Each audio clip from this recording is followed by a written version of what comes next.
খাগড়াছড়ির মাটিরাঙ্গা এবং পানছড়ির ৩ সীমান্ত দিয়ে গতকাল বুধবার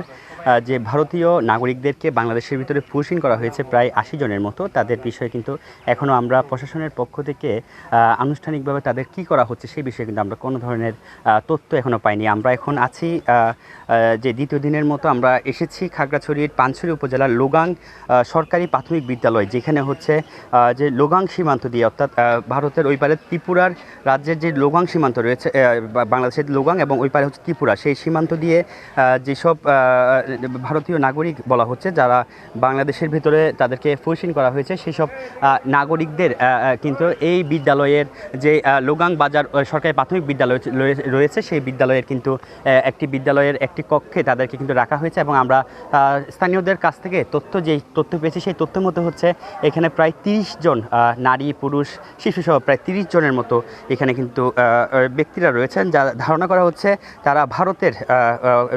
নাগরিক। এবং স্থানীয়রা প্রাথমিকভাবে যেই তথ্য আমাদেরকে জানিয়েছেন সেটি হলো তারা ভারতের গুজরাট, সেই গুজরাট অঞ্চলের নাগরিক বলে তারা জানিয়েছেন। এবং অপর আমরা গতকাল মাটিরাঙ্গার টাইনদং এবং যে শান্তিপুর এলাকায় যেখানে আমরা দেখেছিলাম, গতকাল আমরা দেখাচ্ছিলাম আপনাদেরকে, সেখানেও কিন্তু যেসব নাগরিকরা ভারতীয় নাগরিক বলা হচ্ছে যাদেরকে,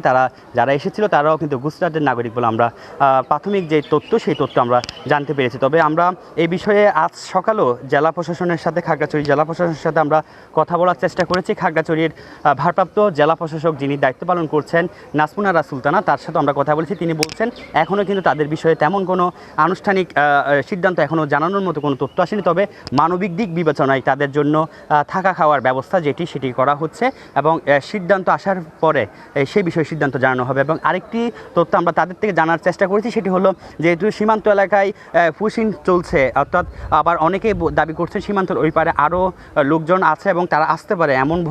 কথাই শোনার পর কিন্তু মানুষজনের মধ্যে, অর্থাৎ সীমান্তবর্তী যেসব মানুষরা রয়েছেন তাদের মধ্যে ভয় আতঙ্ক কাজ করছে, উদ্বেগ কাজ করছেন। সেই বিষয়ে আমরা জানার চেষ্টা করছি প্রশাসন থেকে। তবে প্রশাসন বলছে এখনও সেই তেমন কোনো ঝুঁকি কিংবা তারা এটাকে এখনও কারণ মনে করছে যদি এই বিষয়টি আরও পরবর্তীতে এরকম ঘটনা ঘটতে থাকে, তবে তারা অর্থাৎ আইনশৃঙ্খলা বাহিনীর যে কোর মিটিং রয়েছে সেই কোর মিটিংয়ের সিদ্ধান্ত অনুসারে তারা পরবর্তী ব্যবস্থা নেবেন বলে জানিয়েছেন। তো এই ছিল আমার কাছে এখন পর্যন্ত খাগড়াছড়ির ৩ সীমান্ত দিয়ে যে ভারতীয় নাগরিকদেরকে বাংলাদেশের ভিতরে পুশিং করার তথ্য, সেই বিষয়ে সবশেষ খবরাখবর।